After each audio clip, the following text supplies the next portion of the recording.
সুপ্রিয় শিক্ষার্থীরা, আজকে হচ্ছে আমরা খুবই একটা ইম্পর্টেন্ট টপিক নিয়ে আমরা আলোচনা করবো, সেটা হচ্ছে আমাদের ডিএনএ ট্রান্সক্রিপশন। তো ট্রান্সক্রিপশনটা আমাদের কেন ইম্পর্টেন্ট? কারণ হচ্ছে আমাদের ট্রান্সক্রিপশনটা থেকে হচ্ছে আমাদের মূলত প্রোটিনটা তৈরি হয়। মূলত কেমন প্রোটিন তৈরি হবে সেটা হচ্ছে আমাদের এমআরএনএ নির্ধারণ করে। আর এমআরএনএ হচ্ছে আমাদের এমআরএনএ যে তৈরির প্রসেস, সেটা হচ্ছে আমাদের ট্রান্সক্রিপশন। সো কেমন প্রোটিন তৈরি হবে সেটার উপর নির্ভর করবে আমাদের হরমোন কেমন হবে, আমাদের বডি গ্রোথ কেমন হবে, আমাদের আচার আচরণ, আমাদের বৈশিষ্ট্য কেমন হবে, সবকিছু নির্ভর করবে আমাদের কেমন প্রোটিন তৈরি হচ্ছে আমাদের সেটার উপর নির্ভর করবে। আর এই এমআরএনএটাই আমার তৈরি হচ্ছে ট্রান্সক্রিপশন প্রসেস। সুতরাং এই ট্রান্সক্রিপশন প্রসেসটা আমাদের জন্য বোঝা খুবই ইম্পর্টেন্ট। এমনকি আমরা চেষ্টা করবো এই ট্রান্সক্রিপশন প্রসেসটা খুব সহজভাবে মনে রাখার জন্য। তো ট্রান্সক্রিপশন প্রসেসটা স্টার্টিং এর জন্য আমরা প্রথমে হচ্ছে আমাদের ডিএনএ তে ফোকাস করব। তো ডিএনএ হচ্ছে আমাদের ডাবল হেলিক্স এর মডেল এখানে আঁকা হয়েছে। তো ট্রান্সক্রিপশন স্টার্টের জন্য এটা হচ্ছে আমাদের একটা ডিএনএ। হ্যাঁ, এখন এই ডিএনএ এর চিত্রটা আগে থেকে আঁকা আছে, আমি জাস্ট করে বলতেছি। তোমার এখানে হচ্ছে এই ডিএনএটার যে কোনো একটা পার্টে যেখানে হচ্ছে আমার এই ট্রান্সক্রিপশনটা স্টার্ট হবে, সেটা হচ্ছে আমাদের ইনিশিয়েশন পয়েন্ট। এখন এই ইনিশিয়েশন পয়েন্টে আমার স্টার্ট হবে কিভাবে? এটা স্টার্ট হবে হচ্ছে আমাদের যে স্টার্টিং কোড, তার সামনে থাকবে হচ্ছে আমাদের প্রোমোটার লাগানো।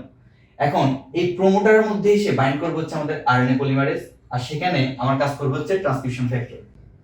আচ্ছা, এখানে আমাদের যে ইনিশিয়েশনের মধ্যে যে আরএনএ পলিমারেজ, প্রোমোটার আর ট্রান্সক্রিপশন ফ্যাক্টর থাকে, আমাদের জানতে হবে প্রোমোটারের মধ্যে আসলে যে কোডিংটা থাকে সেটা হচ্ছে মূলত টিএ এই থায়ামিন আর অ্যাডেনিনের কনসেন্ট্রেশনটা হচ্ছে অনেক বেশি থাকে, এবং এটাকে হচ্ছে আমরা বলতেছি হচ্ছে টাটা বক্স।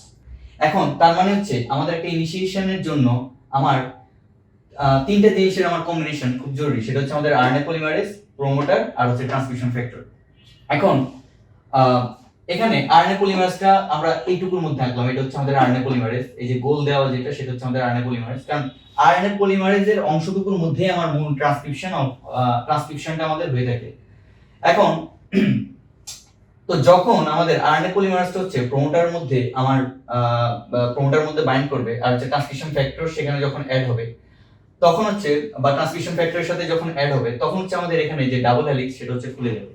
আর ডাবল হেলিক্স যখন আমাদের খুলে যাবে, সেখানে হচ্ছে আমাদের আরএনএ পলিমারেজের যে অংশটা জুড়ে থাকবে, সেই অংশটা জুড়ে আমাদের যে ডাবল হেলিক্সে সেটা হচ্ছে আমাদের খুলে যাবে। খুলে যাওয়ার পরে আমাদের এই আরএনএ পলিমারেজটা হচ্ছে আমাদের সামনের দিকে অগ্রসর হতে থাকবে, আর আমাদের এই বরাবর হচ্ছে আমাদের এমআরএনএটা আমাদের হচ্ছে তৈরি হতে থাকবে। তো এখানে আসলে ডিএনএ আমাদের দুইটা যে সূত্র, সেটার মধ্যে একটা হচ্ছে আমাদের টেমপ্লেট হিসেবে কাজ করবে, আর আরেকটা হচ্ছে আমাদের কোডিং স্ট্যান্ড হিসেবে থাকবে। একটা হচ্ছে নন কোডিং স্ট্যান্ড, হচ্ছে আমাদের টেমপ্লেট হিসেবে কাজ করবে। এখন আরএনএ পলিমারেজের কাজ কি?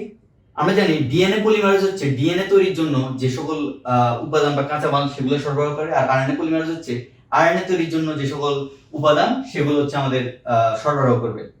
এখন তো এই আরএনএ পলিমারেজটা যখন এখানে ট্রান্সক্রিপশন স্টার্ট হবে, সে হচ্ছে তার এখান থেকে যে কোডগুলো দেখবে, টেমপ্লেটের কোডগুলো অনুযায়ী সে হচ্ছে নিউক্লিওটাইড বা নাইট্রোজেন বেসগুলো সে এখানে সাপ্লাই শুরু করবে। যেমন হচ্ছে অ্যাডেনিনের বদলে আমার এখানে ইউরাসিল আসবে, আমার গুয়ানিনের বদলে সাইটোসিন আসবে, আমার সাইটোসিনের বদলে গুয়ানিন আসবে।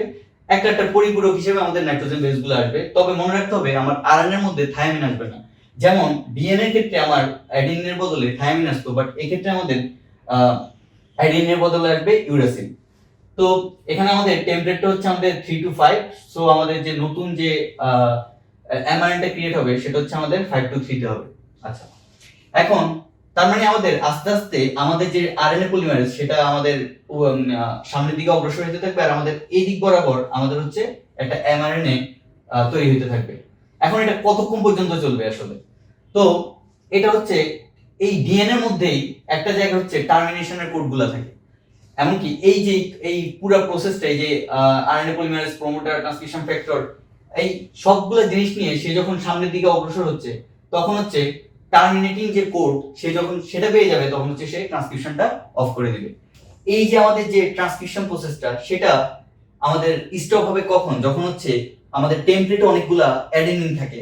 আর টেমপ্লেটে অনেকগুলো অ্যাডেনিন থাকার মানে হচ্ছে আমাদের যে এমআরএনএ তৈরি হবে, তার মধ্যে অনেকগুলা ইউরাসিল থাকবে। সুতরাং ইউরাসিলের যখন হচ্ছে আমার কনসেন্ট্রেশনটা বেশি হচ্ছে, মানে কনসেন্ট্রেশনটা বারবার আমার ইউরাসিল আসছে, অর্থাৎ এ এর এগেইনস্টে বারবার ইউরাসিল আসছে, তখন হচ্ছে আমাদের ট্রান্সক্রিপশনটা টার্মিনেশনের মধ্যে পৌঁছাবে আর কি, বা টার্মিনেশন দিকে এগিয়ে যাবে।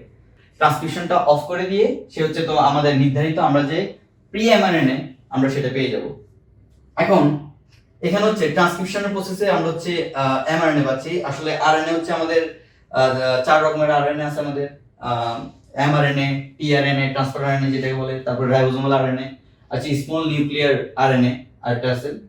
তো এরকম আমাদের এখন আমরা হচ্ছে এই ট্রান্সক্রিপশন প্রসেসে আমরা হচ্ছে এমআরএনএ পাচ্ছি। এখন সহজ ভাষায় আমরা আসলে ডেফিনিশনটা যদি বলি, আমাদের যে প্রক্রিয়ায় ডিএনএ থেকে আমাদের এমআরএনএ তৈরি হচ্ছে এটি হচ্ছে আমাদের ট্রান্সক্রিপশন, আর এমআরএনএ থেকে যেটা প্রোটিন হয় সেটা হচ্ছে আমাদের ট্রান্সলেশন।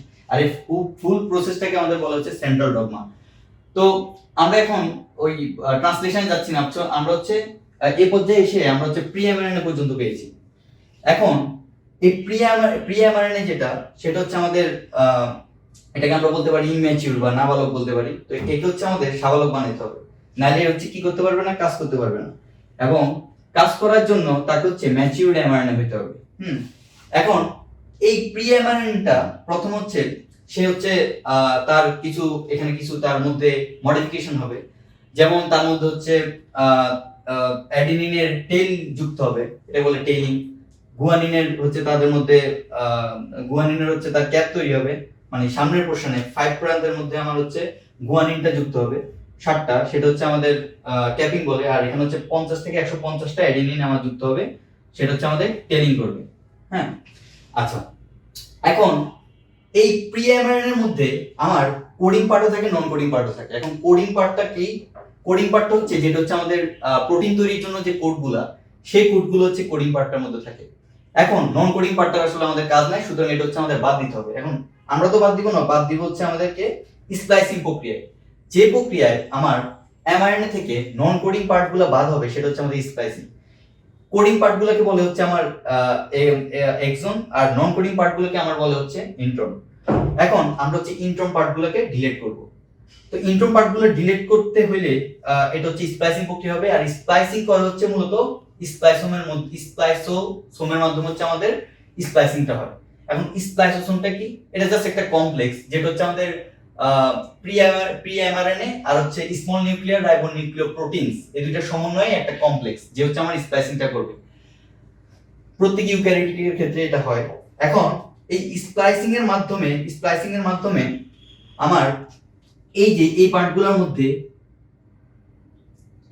মধ্যে হচ্ছে কেটে যাবে, এবং হচ্ছে এই যে তার যে নন কোডিং যে রিজিয়ন সেটা হচ্ছে আমার কি হবে, ডিলিট হয়ে যাবে। নন কোডিং রিজিয়নটা ডিলিট হয়ে গেলে আমার এক্সোম পার্টটা খুবই ছোট হয়ে যাবে, মানে আমাদের ছিল অনেক বড়, তারপরে সে যখন ম্যাচিউর হয়েছে তার হচ্ছে ছোট হয়ে গেছে, ম্যাচিউরড এমআরএনএ। এখন এই ম্যাচিউরড এমআরএনএ এর ক্ষেত্রে তার 5 প্রান্তে গুয়ানিন থাকবে, আর 3 প্রান্তে হচ্ছে তার যে টেল সেটা থাকবে। এখন এই যে ম্যাচিউরড এমআরএনএ তৈরি হয়েছে, সে হচ্ছে এতক্ষণ আমরা চিন্তা করতে হবে যে আমাদের পুরো প্রসেসটা আসলে কোথায় হয়েছে। পুরো প্রসেসটা হয়েছে ডিএনএ এর মধ্যে। আর ডিএনএ আমার কোথায় থাকে? ডিএনএ থাকতেছে হচ্ছে আমার নিউক্লিয়াসের ভিতরে। তো নিউক্লিয়াসের ভিতরে এই পুরো প্রসেসটা হয়েছে, কিন্তু এই ট্রান্সলেশন প্রসেসটা হবে সাইটোপ্লাজমে গিয়ে। তো সাইটোপ্লাজমে গিয়ে হইতে হলে তাকে হচ্ছে যে নিউক্লিয়ার পোর, সে হচ্ছে নিউক্লিয়ার পোর দিয়ে আউট হয়ে যাবে। আউট হয়ে সে হচ্ছে ট্রান্সলেশন ঘটাবে। সেটা হচ্ছে কোথায়? সেটা হচ্ছে এমআরএনএ এর সহযোগিতায়। এই এমআরএনএটা হচ্ছে টিআরএনএ এর সহযোগিতায়, সেখানে হচ্ছে ট্রান্সফার আরএনএ এর সহযোগিতায় সে হচ্ছে ট্রান্সলেশনটা করবে। মানে এমআরএনএ আর টিআরএনএ যৌথ প্রযোজনায় তারপরে প্রোটিন সিনথেসিস করবে। তাহলে কেন আমাদের এটা ইম্পর্টেন্ট? কারণ দেখো আমাদের ডিএনএ এর মধ্যে হচ্ছে আমাদের সমস্ত যে ইনফরমেশন বা আমাদের জেনেটিক যে ইনফরমেশন, আমাদের বৈশিষ্ট্যগত যত ইনফরমেশন সবকিছুই হচ্ছে আমাদের ডিএনএ এর মধ্যে। আর ডিএনএ থেকে হচ্ছে আমাদের তৈরি হচ্ছে আমাদের এমআরএনএ। আর কেমন প্রোটিন তৈরি হবে বা আমাদের প্রোটিনগুলোর ধরন কেমন হবে সেটা হচ্ছে আমার নির্ধারণ করতেছে হচ্ছে আমার এই আমার এমআরএনএটা বা আমার, কারণ হচ্ছে এমআরএনএটা কোন ছাঁচটা ইউজ করতেছে, কোন টেমপ্লেটটা ইউজ করতেছে, ডিএনএ টেমপ্লেট ইউজ করতেছে। সুতরাং এই এমআরএনএ যে তৈরির প্রসেস, ট্রান্সক্রিপশন, সেটা অনেক বেশি গুরুত্বপূর্ণ আমাদের জন্য। এমনকি আমাদের প্রোটিন তৈরির জন্য এটা অনেক বেশি গুরুত্বপূর্ণ। প্রোটিন কেমন প্রোটিন তৈরি হবে সেটা নির্ধারণের জন্য আমাদের ট্রান্সক্রিপশন প্রসেসটা অনেক বেশি ইম্পর্টেন্ট। তো ঠিক আছে, এ পর্যন্ত হচ্ছে আমাদের আজকে থাকুক। তো সবাই ভালো থেকো, বিদায়।